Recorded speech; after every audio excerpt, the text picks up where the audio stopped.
Atos 17, versículo 11.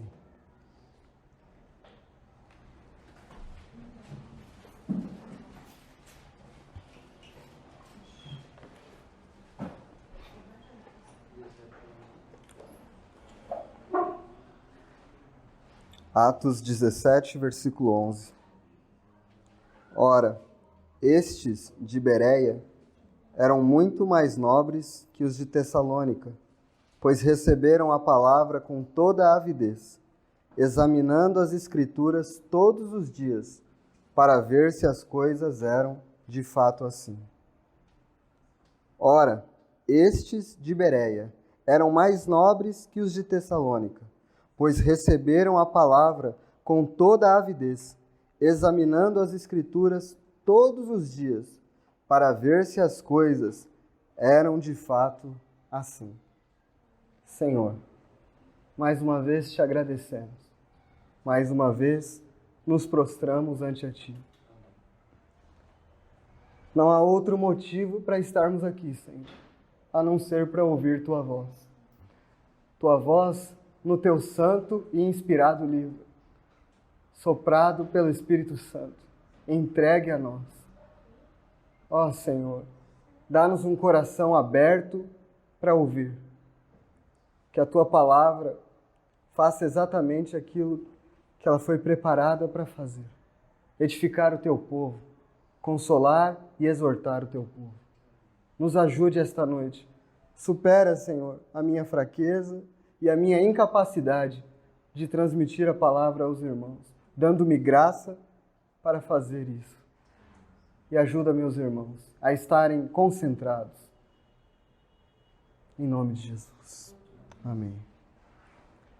Irmãos, como todos sabem, nós estamos, desde o início do ano, estudando a série de mensagens sobre o proceder na casa de Deus. Sobre como uma assembleia local deve proceder para agradar a Deus.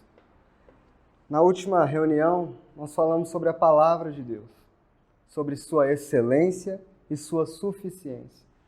Como a palavra de Deus é completamente excelente, porque ela vem de origem divina, totalmente inspirada pelo Espírito Santo. Nada provém da mente ou da imaginação humana. Cada vírgula, cada ponto, cada frase, inspiração do Espírito Santo. Homens separados por Deus foram inspirados pelo Espírito Santo, movidos pelo Espírito Santo, e escreveram o que nós temos em nossas mãos. O Senhor, durante estes 2000 anos, tem preservado a sua palavra e salvado aqueles que a ouvem, porque a fé vem pelo ouvir e ouvir pela palavra de Deus. Nós falamos que a palavra de Deus é totalmente excelente por causa de sua origem, sua utilidade também. Ela é útil para ensinar, para corrigir, para exortar, para consolar, para apontar o caminho da salvação. Mas a palavra de Deus não é somente excelente, ela é também suficiente, o que significa dizer que nós não precisamos de mais nada. Nós não precisamos de novas revelações, nós não precisamos que homens falem nada. Tudo que Deus tinha para falar, Ele falou na Santa Escritura. Não há mais nada que nós precisemos.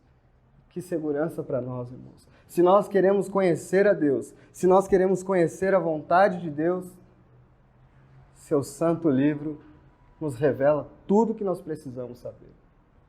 Hoje, irmãos, eu quero falar sobre duas marcas, este é o tema, duas marcas de uma assembleia sadia. De uma igreja local que cresce de maneira sadia.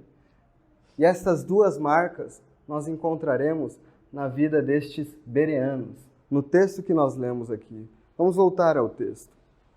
Ora, estes de Bereia eram muito mais nobres que os de Tessalônica, pois receberam a palavra com toda a avidez, examinando as Escrituras todos os dias, para ver se as coisas eram de fato assim. Quais são as duas marcas que nós encontramos nestes cristãos que eram de Bereia, que são conhecidos como bereanos? Quais são as duas marcas? A forma como eles recebem a palavra e a forma como eles a examinaram.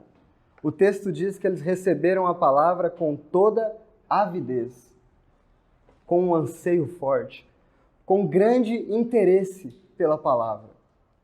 E depois diz que eles examinaram todos os dias para ver se as coisas eram de fato assim. Então há 2 pontos aqui, 2 marcas de uma igreja que cresce de maneira sadia, de uma igreja que está procedendo de maneira correta. Ela recebe a palavra de Deus com grande interesse. E ela examina para ver se o que está sendo dito era de fato assim. Antes de entrar nas aplicações diretas a nós, eu gostaria de explicar um pouco mais este texto e o contexto. Isso é sempre importante numa mensagem. Explicar o contexto do que está acontecendo aqui. No versículo 1 deste capítulo, Paulo está indo para Tessalônica. Versículo 2 diz que ele, como de costume, vai a uma sinagoga pregar o evangelho. Este era o costume de Paulo. Paulo, apóstolo do Senhor, ele ia de cidade em cidade. Quando ele chegava numa cidade, ele procurava uma sinagoga de judeus. Onde havia uma sinagoga de judeus? Quando é que normalmente os judeus se reuniam? Aos sábados. Então, aos sábados, Paulo ia lá naquela sinagoga. O que Paulo fazia? Ele pegava as Escrituras. O Velho Testamento, o Novo ainda não estava completo. Ele pegava o Velho Testamento e, a partir dos textos do Velho Testamento, ele provava que Jesus era o Cristo. O versículo 3 deste capítulo diz o seguinte: expondo e demonstrando ter sido necessário que Cristo padecesse e ressurgisse dentre os mortos. E este, dizia ele, é o Cristo Jesus que eu vos anuncio. Paulo então chegava a uma sinagoga, como eu havia dito. Ao chegar lá, ele pedia espaço e pregava o evangelho. Ele dizia, olha, a esperança de Israel já veio. E era necessário que ele padecesse, morresse e ressuscitasse ao 3º dia. Mas por que, Paulo, era necessário que Cristo morresse? Porque era necessário que um preço fosse pago pelos seus pecados. Porque vocês eram grandes devedores à justiça divina. Veio um para cumprir a justiça de Deus, que viveu retamente, de forma santa, sem nunca cometer pecado algum. Este teve que morrer. E esta é a garantia do perdão dos pecados de todo aquele que coloca a fé neste bendito homem. Homem-Deus, Cristo Jesus. Era isso que Paulo fazia. Fazia isso utilizando o Velho Testamento. Passando por várias e várias passagens. Aqui diz que ele discorreu com aqueles irmãos por 3 sábados. Arrazoando, argumentando por meio das Escrituras quem era Jesus. O texto prossegue, o versículo 4 diz que alguns creram. Isso lá em Tessalônica ainda. Alguns creram, mas a maioria dos judeus ficaram com inveja de Paulo. Perseguição foi instalada. Aquele homem que hospedou Paulo na casa dele foi preso. E Paulo foi, durante a noite, tirado daquela cidade e mandado para Bereia. Isso nós vemos no versículo 10. E logo durante a noite, os irmãos enviaram Paulo e Silas para Bereia. Ali chegados, dirigiram-se à sinagoga dos judeus. Presta atenção, irmãos. Paulo pregou o evangelho em Tessalônica. Muitas pessoas creram. Aquele que hospedou Paulo foi preso. Os irmãos falaram, Paulo, é melhor sair daqui. A perseguição está grande aqui. A igreja já havia sido plantada, o evangelho já havia sido pregado, muitos creram. Paulo, vai para outro lugar. Durante a noite, Paulo foge. E você acha que Paulo ia pensar, bom, agora perseguição estourou ali, é melhor eu ficar um pouquinho quieto? Não, irmãos. Tal era a intensidade e o propósito de Paulo, seu chamado, sua fidelidade ao Senhor, que não importava. Ele chegou em Bereia e a primeira coisa que ele foi fazer foi procurar uma sinagoga e pregar sobre Jesus Cristo. Este é o contexto. Assim ele chegou em Bereia, irmãos, utilizando o Velho Testamento da mesma maneira que ele utilizou lá em Tessalônica. O texto diz que os de Bereia eram mais nobres que os de Tessalônica. Onde estava a nobreza dos bereanos em comparação com os de Tessalônica?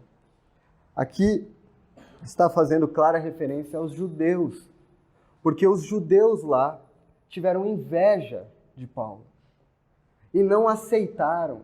Esta palavra nobre, eles eram mais nobres, eram nobres de mente. Eles tinham a mente aberta e o coração desejoso de compreender a palavra do Senhor. Esta era a nobreza dos bereanos. Eles queriam entender a palavra do Senhor. Eles não chegaram cheios de preconceitos, eles queriam ouvir o que Paulo tinha a dizer. E se os argumentos que Paulo estava dando, utilizando o Velho Testamento, eram verdadeiros. Então, eles tinham avidez, eles tinham grande interesse.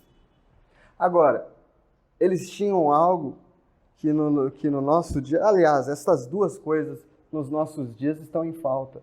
Grande interesse pela palavra de Deus e exame das Escrituras. De onde surgem as heresias e as blasfêmias em nome do Senhor? Primeiro, a Igreja de Deus, de maneira geral, não tem interesse pela palavra e não examina todos os dias aquilo que é pregado. As grandes heresias surgem porque homens começam a ser idolatrados e sua voz, sua palavra tem tanto peso quanto as Escrituras. Só que isso é mentira, irmão. O próprio Paulo, quando foi pregar, se submeteu à análise dos bereanos. Eles estavam ali todos os dias analisando se era de fato assim. Hoje em dia, pregou, o irmão lá pregou, o pastor falou, está escrito. A Escritura diz assim, é o que importa, irmãos. O que importa para nós é o que a Escritura diz. Então, fazendo essa análise do texto, essa explanação acerca do texto, vamos entrar no assunto de hoje mesmo. Eu quero focar nessas duas palavrinhas que lemos no versículo 11. Avidez e exame. E agora, irmãos, que nós possamos checar a nossa consciência, ver como nós temos andado diante do Senhor. E se nós podemos dizer que nós somos cristãos bereanos, se nós podemos receber este elogio também de que nós somos nobres, de que nós estimamos tanto a palavra de Deus, que nós temos grande interesse por ela. Na reunião passada, irmãos, no término da reunião, eu falava com grande tristeza do mal que habita em nossos corações, irmãos. Porque nós não amamos a palavra de Deus como deveríamos amar. Para nós, muitas e muitas vezes, a leitura bíblica é cansativa e sem sentido. E nós temos que orar junto com o salmista. Abre, Senhor, os meus olhos, para que eu possa contemplar as maravilhas da Tua lei. Muitas vezes nós não vemos maravilha na palavra de Deus. Nós não contemplamos Cristo. E o Senhor precisa nos ajudar, irmãos. Eu tenho algumas perguntas aos irmãos que, respondidas pelos próprios irmãos com sinceridade, podem ajudar. Mas fugindo destas perguntas, o que é que nós estamos vindo fazer na reunião do povo de Deus? Quando você pegou o seu carro, irmão, ou Uber, ou ônibus, não importa como você veio, qual era a sua motivação ao sair de casa e chegar até ao local da reunião? Qual era? Qual era? Hoje, qual era a sua motivação? Eu vou ao meu compromisso de sempre. Sábado às 7 da noite, eu tenho compromisso, vou estar com os irmãos. Se é isso, irmão, é para nos entristecer. É para nos entristecer. O salmista dizia, alegrei-me quando me disseram, vamos à casa do Senhor. Havia uma grande alegria no coração do salmista, porque ele queria encontrar-se com o seu Senhor junto com os irmãos. Nós já temos falado isso várias vezes aqui, irmãos. Não há nenhuma possibilidade de nós desejarmos ou falar que desejamos o céu e estar com Cristo, se nós não desejamos aqui e agora estar entre os irmãos na casa do Senhor. Este é o céu para nós, irmãos. Este é o ambiente do salvo, é o ambiente do regenerado. Ele ama a casa de Deus, ama a palavra de Deus, ama estar entre os irmãos, se sente à vontade aqui e se sente completamente desconfortável no mundo. Se sente desconfortável em outros ambientes, em outros assuntos, mas se sente completamente confortável e com imenso prazer na casa do seu Deus. Então, irmãos, como é que você tem vindo às reuniões? Com que expectativa? Com que desejo? E eu tenho uma outra pergunta. Se muitas vezes nós não temos grande desejo de estar aqui, ou de não só estar na reunião, mas com grande dificuldade, separamos tempo para a leitura da palavra, separamos tempo para a oração, por que irmãos, que nós perdemos o interesse?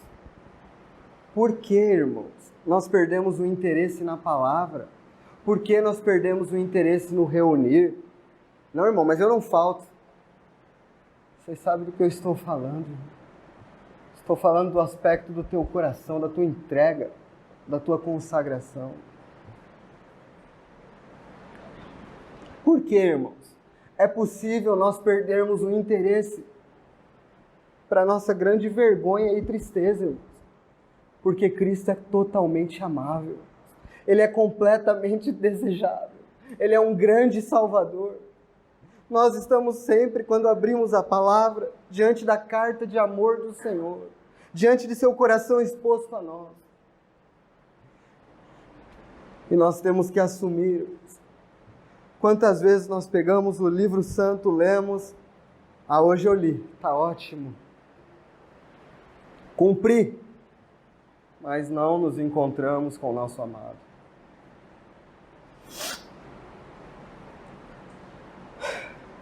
Por que então, irmãos, perdemos o interesse? Nós precisamos responder esta pergunta com muita sinceridade. Por que nós perdemos o interesse diante do Senhor? Por uma coisa simples. Nós não reconhecemos nossa necessidade. Nós não reconhecemos que somos miseráveis. Vocês podem abrir comigo em Mateus 15, versículo 21.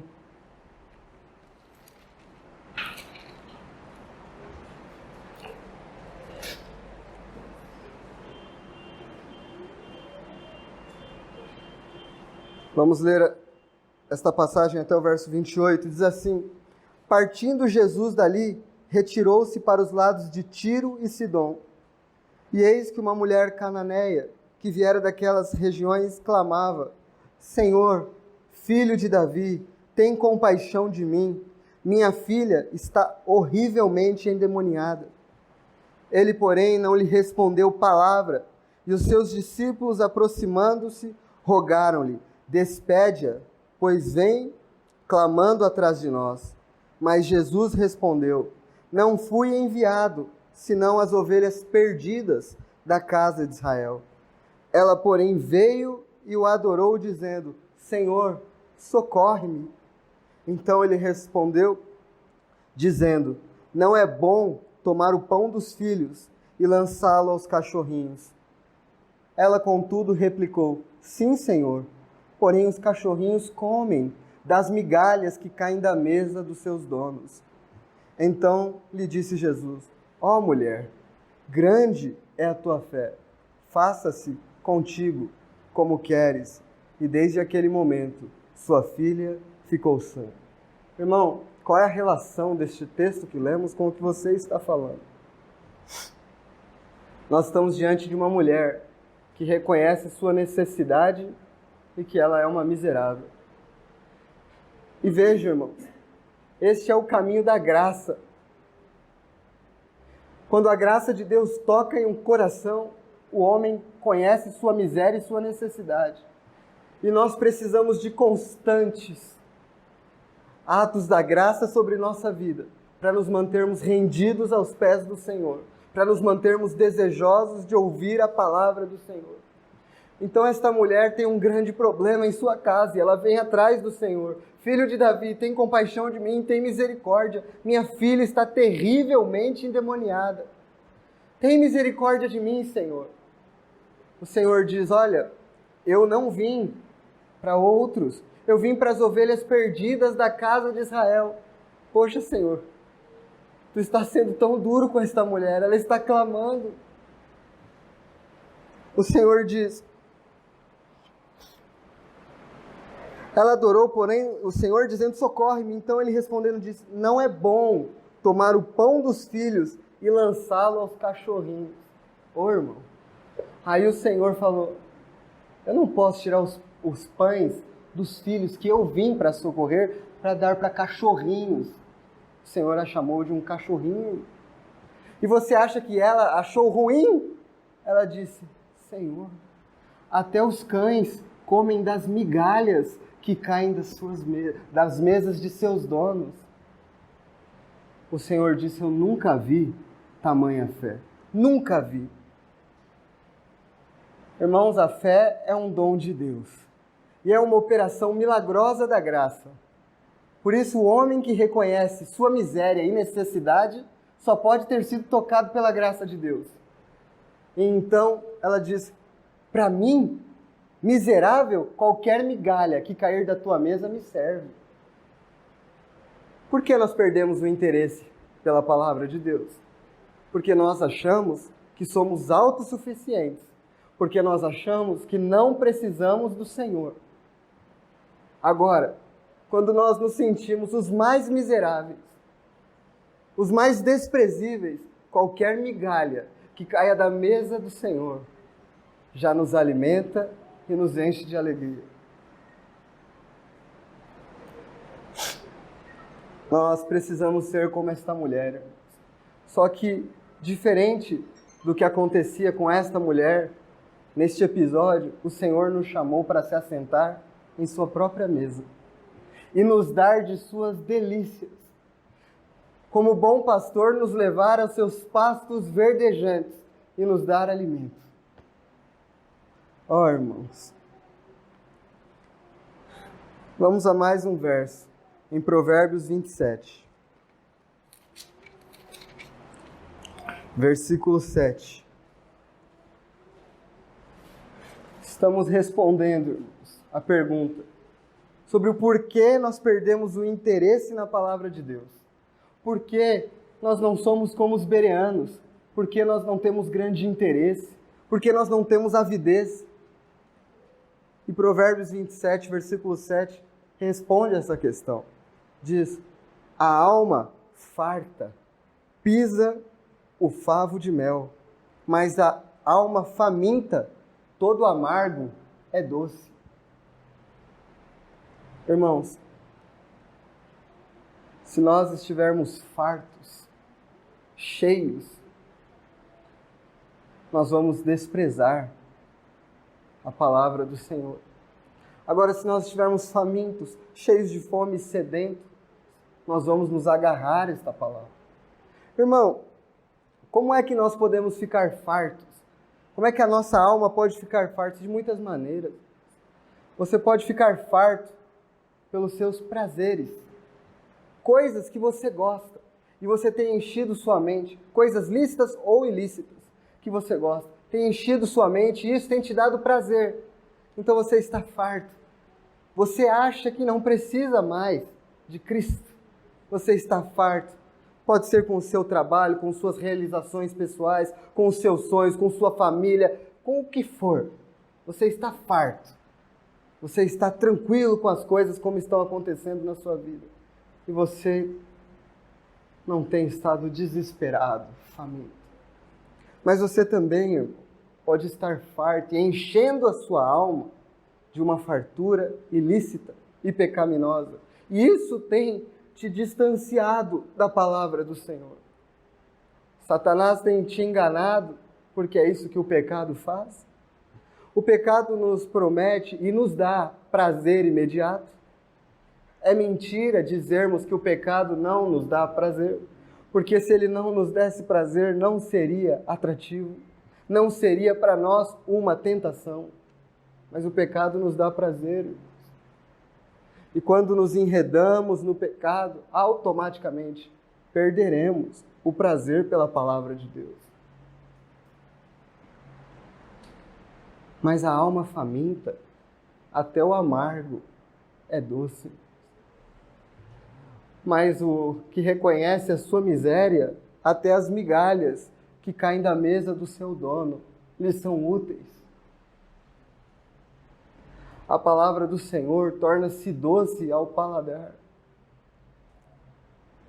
Você se incomoda porque o seu coração e a sua mente não meditam na palavra de Deus como já meditaram um dia? Você se incomoda com isso? A avidez. Os bereanos eram nobres porque eles recebiam a palavra com grande interesse, com muita avidez, com muita fome, com muita sede da palavra.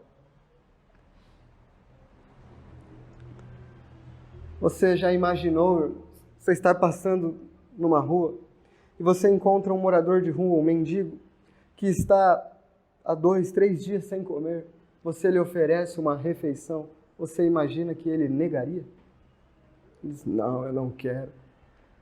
Ele está faminto, ele está sedento, ele precisa de alimento. Quem nós somos? Nós somos piores que os moradores de rua no que se refere à graça e à palavra. Nós precisamos da palavra. Nós somos falhos, pecadores, precisamos da palavra do Senhor. Precisamos nos alimentar dela.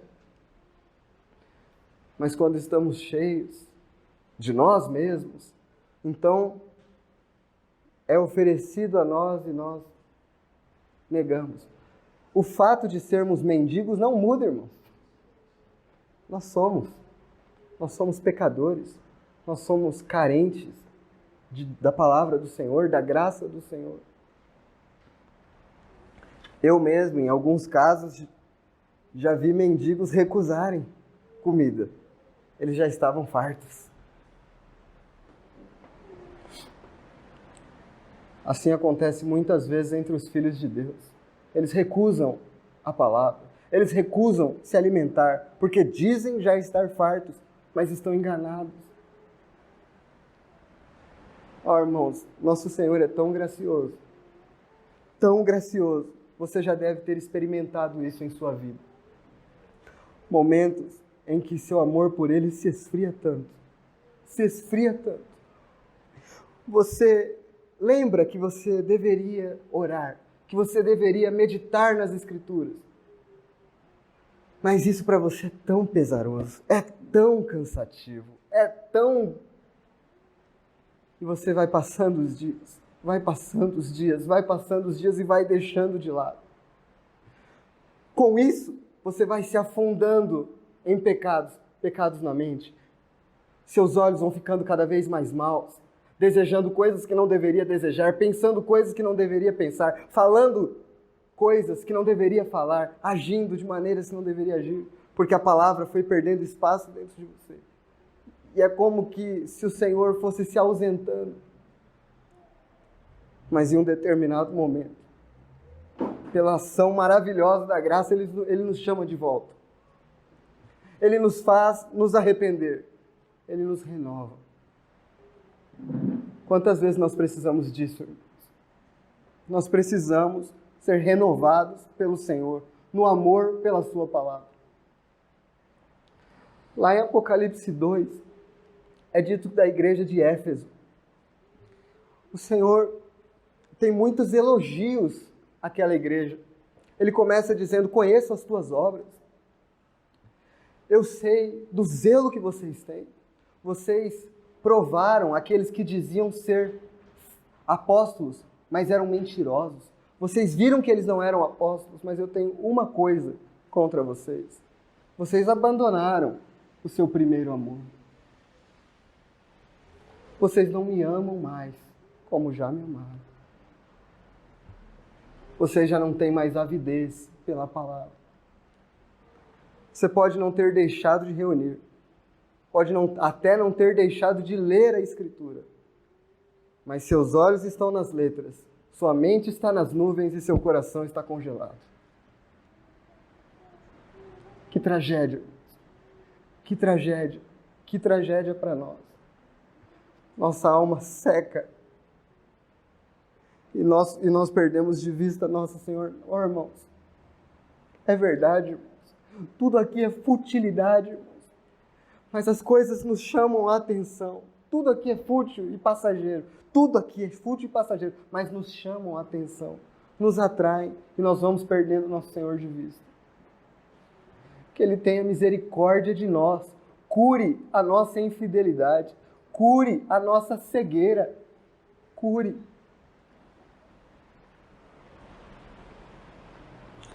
Ó, irmãos, como nós deveríamos então estar, como nós deveríamos ser,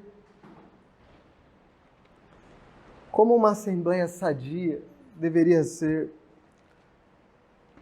Vamos ao Salmo 42. Salmo 42. Vamos ler do verso 1 ao 4. Como suspira a corça pelas correntes das águas. Assim por ti, ó Deus, suspira a minha alma. A minha alma tem sede de Deus, do Deus vivo. Quando irei e me verei perante a face de Deus? As minhas lágrimas têm sido o meu alimento dia e noite, enquanto me dizem continuamente, o teu Deus, onde está?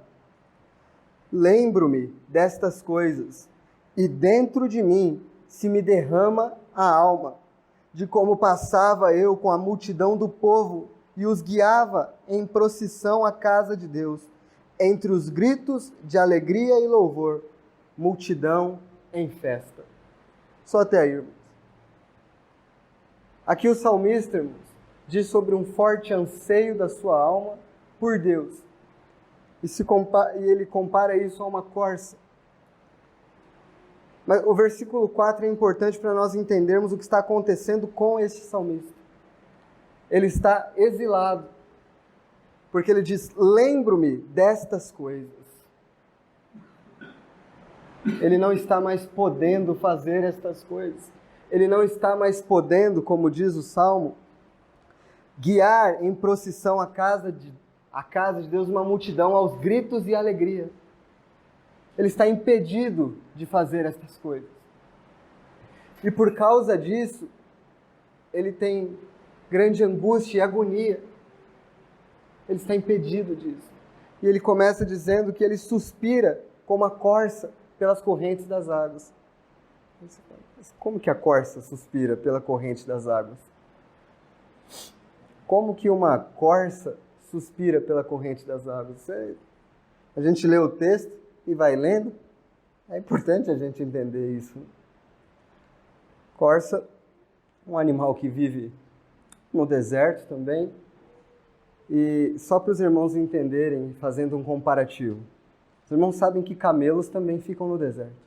E camelos têm grande reservatório de água.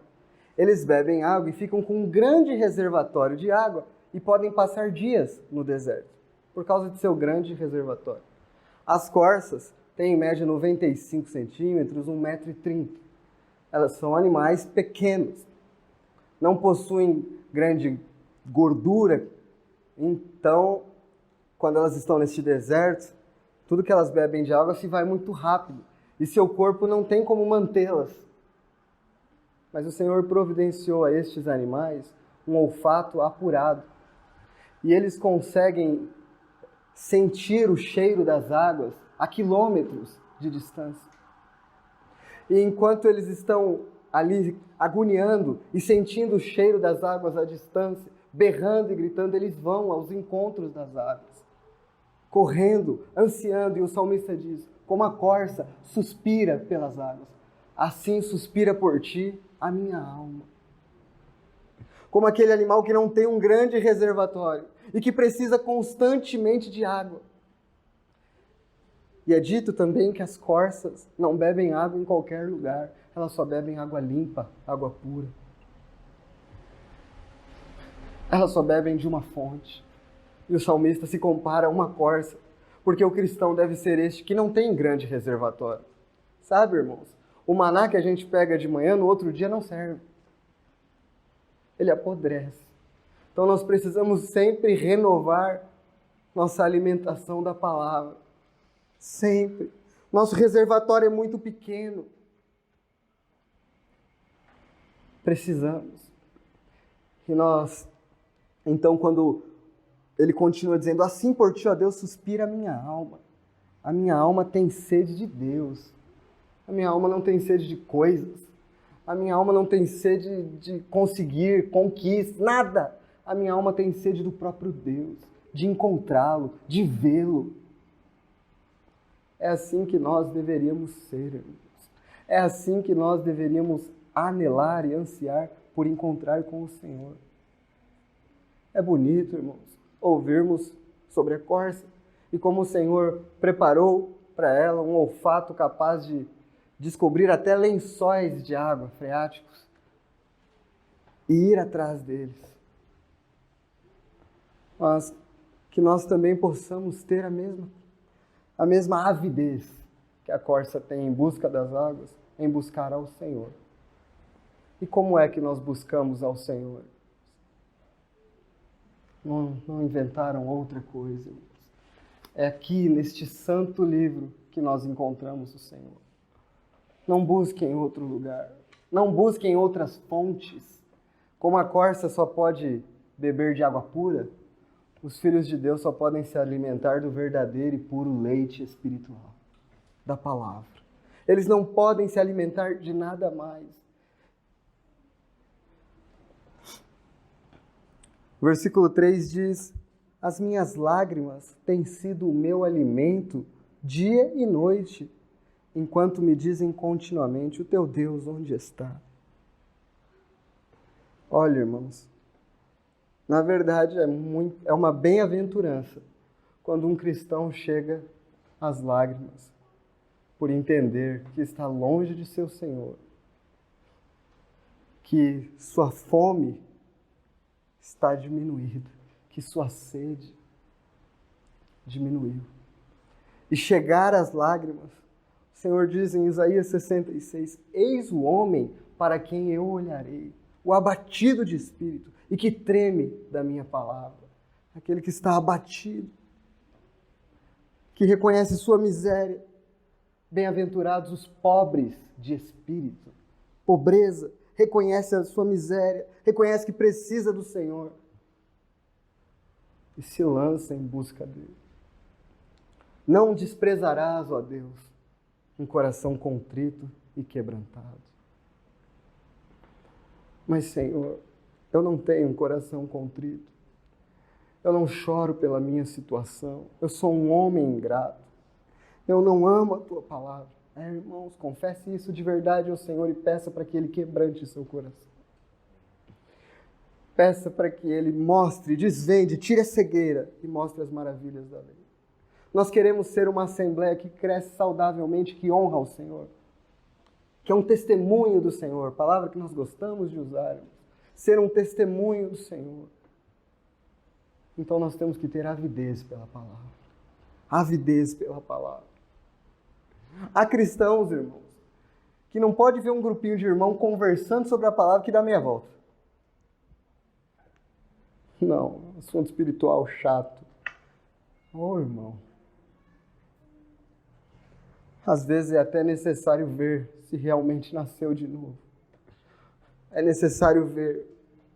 Porque como pode nós não gostarmos de ouvir a palavra do Senhor?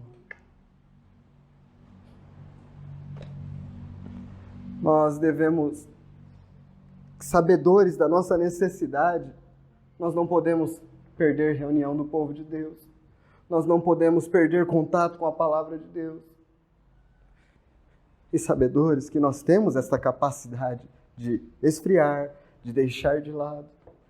nós vamos dar mole, irmãos. É por isso, irmãos, quando eu fiz aquela pergunta, por que perdemos o interesse? É porque nós não reconhecemos nossa necessidade. Nós não reconhecemos. Nós achamos que está tudo bem.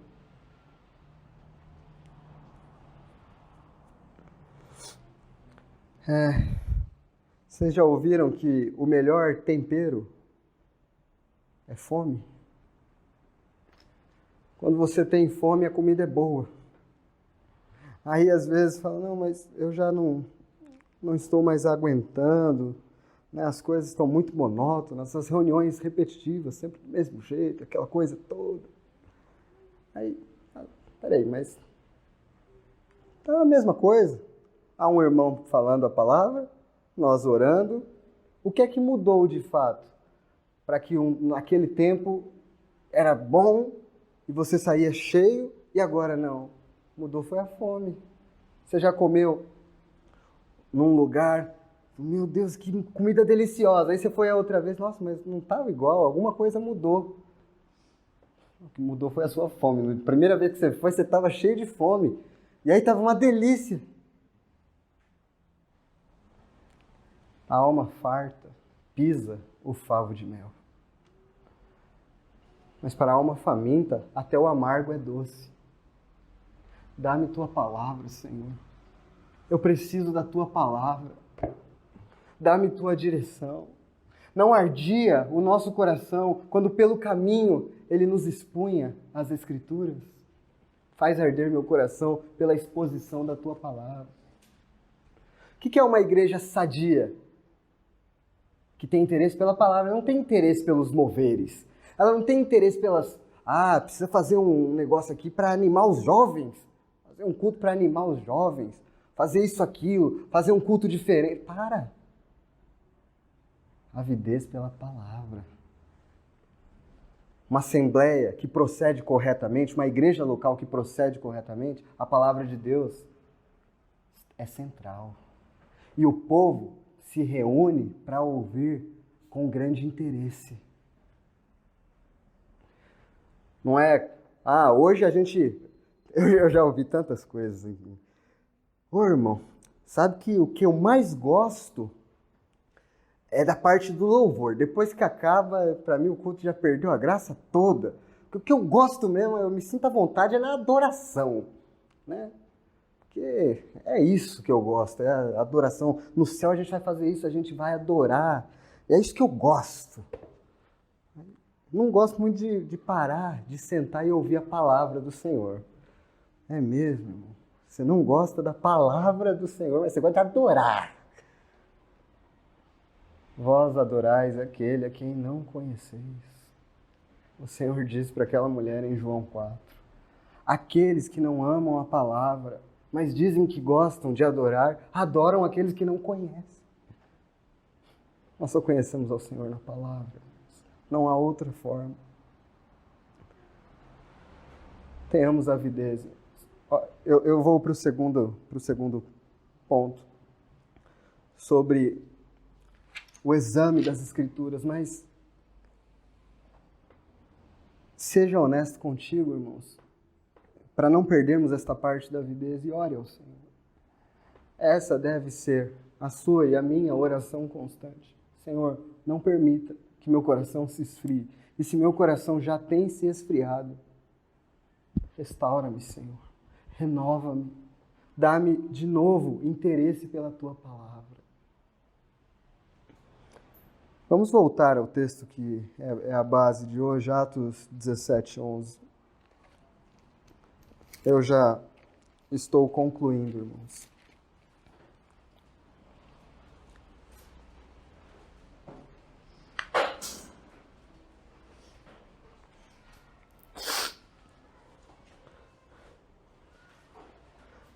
Vamos lá, vamos ler novamente o texto. Ora, estes de Bereia eram mais nobres que os de Tessalônica, pois receberam a palavra com toda a avidez, com muito interesse, examinando as Escrituras todos os dias, para ver se as coisas eram de fato assim. Paulo foi lá, pregou, muito interesse. Fala, Paulo, nós queremos ouvir. Fala. Não tem problema. Pode continuar, Paulo. Muito interesse, avidez, anseio. Pois, espera aí, a gente tem interesse, mas também vamos ver se o que ele está falando é verdade. A gente tem interesse pelo que você está falando, mas eu preciso ver se confere com as Escrituras. Essa é a segunda característica, irmãos. É grande interesse, a primeira que abordamos. E a segunda, exame. Exame. Ver se o que está sendo dito é bíblico mesmo, ou se é só ideia humana.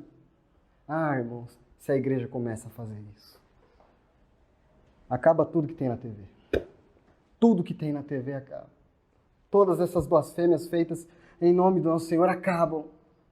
Mas o povo não lê a Bíblia. O povo não ama a Escritura.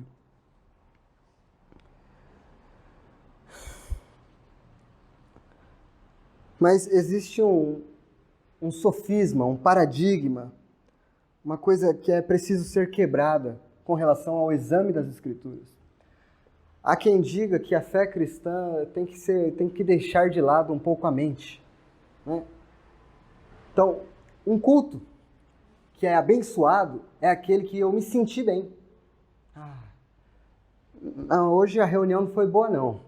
Eu não me senti bem. Eu gosto quando eu vou num lugar, eu me arrepio, eu me sinto bem. Aí foi uma reunião boa. Nossa, o Senhor falou comigo, chorei a reunião inteira, foi bom, foi ótimo. Só que os bereanos não foram considerados nobres porque choravam enquanto Paulo falava e nem porque estavam emocionados. Mas é porque eles tinham interesse e examinavam a Escritura. Quando perguntaram ao Senhor, Senhor, qual é o maior mandamento? Ele diz, amarás o Senhor teu Deus de todo o teu coração, de toda a tua alma e de todo o teu entendimento. Então é com grande interesse, coração e alma, com grande avidez, como os bereanos, mas de todo o teu entendimento. Entendimento é uma coisa importante para o Senhor, irmãos. A mente não foi descartada quando fomos regenerados pela graça do Senhor. Não, agora o negócio é sentir. Vamos sentir que hoje a reunião foi boa, me senti ótimo. Não, irmãos. Doutrina tem que ser entendida racionalmente, depois sentida e vivida, sem dúvida. Mas começa aqui, irmãos. Nós precisamos entender a razão da nossa fé. E é completamente entendível pelas Escrituras. Por isso eles estavam examinando. O crente não gosta muito de pensar. E isso é um problema sério, irmãos. É por isso. E vamos dar uma exortação às irmãs também. Irmãs, vocês precisam amar a palavra. Vocês precisam entender da palavra. Ah, não, mas meu marido... Eu pergunto em casa para o meu marido quando tiver dúvida. Sim, é verdade, a Escritura diz para fazer isso. Mas você pergunta mesmo, irmã? Você tem esse interesse mesmo?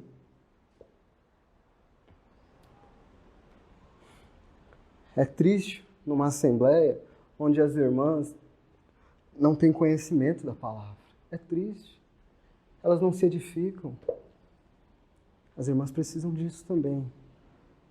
Ter entendimento pela palavra. Por que, irmãos, é importante examinar? Por que é importante? Porque uma assembleia é sadia quando examina. Porque ela evita que entre heresia. Vocês sabem, eu e o irmão Marcel normalmente falamos aqui. Seria muito melhor para mim falar, irmão, não examina nada. Não examina nada, deixa eu falar. Não, irmãos. Mas essa é a casa de Deus. Tudo que é dito tem que ser analisado. Tem que ser examinado. Deixa eu ver o que o Murilo falou lá, se está lá mesmo na Escritura. E aqui diz que eles conferiam quando? Na hora da reunião, irmãos? O que diz aqui? O versículo diz que eles conferiam todos os dias. E para tristeza, às vezes acaba a reunião, irmãos. E nem sobre o assunto que foi pregado as conversas são. Eu imagino que durante a semana ninguém nem lembre o que foi falado. É forte isso, né, irmãos? É até pesado. Mas veja, por exemplo, como era uma família puritana. Esses irmãos, lá de 1600, abençoados irmãos. O pregador chegava no dia da reunião de estudo bíblico e pregava seu sermão. Sabe o que o pai de família fazia? Ele conversava em casa com sua esposa e seus filhos sobre a mensagem. Ele conversava sobre o sermão. Conversava sobre os pontos que foram abordados na mensagem e o que precisavam mudar dentro de suas casas, para que correspondessem ao que o Senhor havia falado.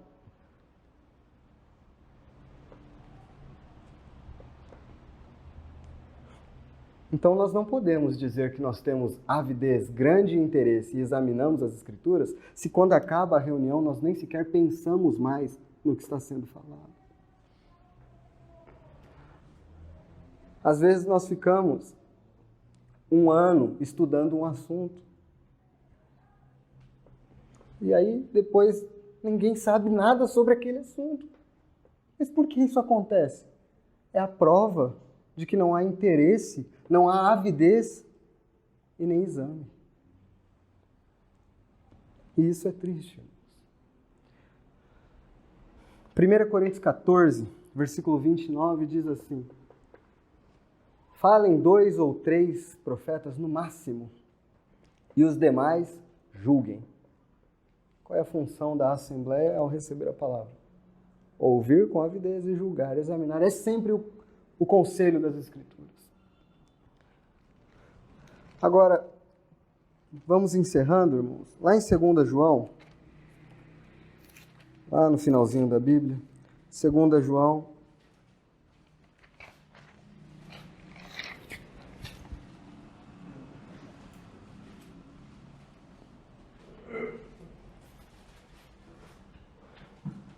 versículo 9.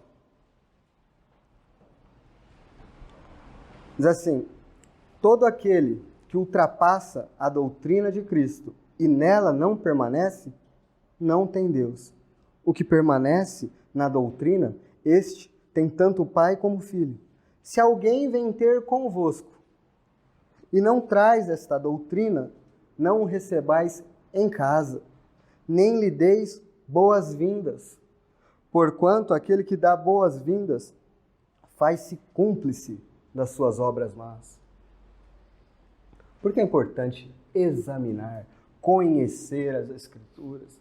Porque uma assembleia sadia tem esta marca. O apóstolo João diz: se alguém vem até vós e ultrapassa a doutrina, como você vai saber se ultrapassou ou não a doutrina? Você não conhece. Como você vai saber? E é tão sério que o apóstolo diz: não é para receber em casa, não é para dar boas-vindas. Porque se você dá boas-vindas àquele que ultrapassou a doutrina de Cristo, você se torna participante das suas más obras. Isso é sério, irmãos. Aí às vezes nos perguntam por que nós temos tanto cuidado com algumas reuniões nossas. Porque só o fato de dar boas-vindas, só o fato de dar um oi, já nos torna participantes das más obras de tais pessoas que ultrapassam a doutrina de Cristo. Imagina recebê-los em nosso partir do pão, ofendendo ao Senhor, porque eles ultrapassaram a doutrina de Cristo. Disse na reunião passada de um grupo de irmãos que nós tínhamos estreita comunhão com eles. Eles vinham aqui, nós chegamos a ir em reuniões, e eles começaram a dizer que as palavras de Jesus eram mais importantes que as de Paulo, Pedro, Tiago e João, e que essas palavras desses apóstolos eram menos importantes, menos inspiradas. O que nós fizemos? Apartamo-nos da comunhão. Não temos mais comunhão com vocês. Não damos nem boas-vindas. Não recebemos vocês em nossas casas. Por quê, irmãos? Porque aquele que recebe torna-se cúmplice, participante das suas más obras. E isso se faz como? Pelo sentimento? Pelo que eu sinto? Pelo entendimento das Escrituras. Uma assembleia bereana ávida e que examina todo dia a palavra. Nossa, mas vocês são chatos. Tudo tem que ser na palavra? É? Depois nós prestaremos conta ao Senhor. Ele é o dono da casa. É a palavra que governa a casa. Ele deu ordens, nós as seguimos. Eu vou terminar lembrando de uma frase de um irmão chamado John Stott. Ele diz assim: quando eu vou até o local de reunião, eu tiro o chapéu, mas deixo a minha cabeça. Irmãos, quando vierem à reunião dos santos, venham com muita avidez, com grande interesse pela palavra, com o coração desejoso de ouvir a palavra do Senhor, mas não deixem a sua cabeça lá embaixo. Tragam, examine as Escrituras. Que o Senhor nos abençoe. Só citar mais um verso importante. Jeremias 15, versículo 16 diz assim: achadas as tuas palavras, logo as comi. E que assim seja, irmãos. Quando nós, com grande interesse, nos assentarmos, ouvirmos qualquer irmão que seja falando, que nós tenhamos ali grande interesse. Nós examinemos o que está sendo dito. E se nós acharmos que aquilo é a palavra do Senhor pura, que a comamos. Achadas as tuas palavras, logo as comi. Que o Senhor tenha misericórdia de nós.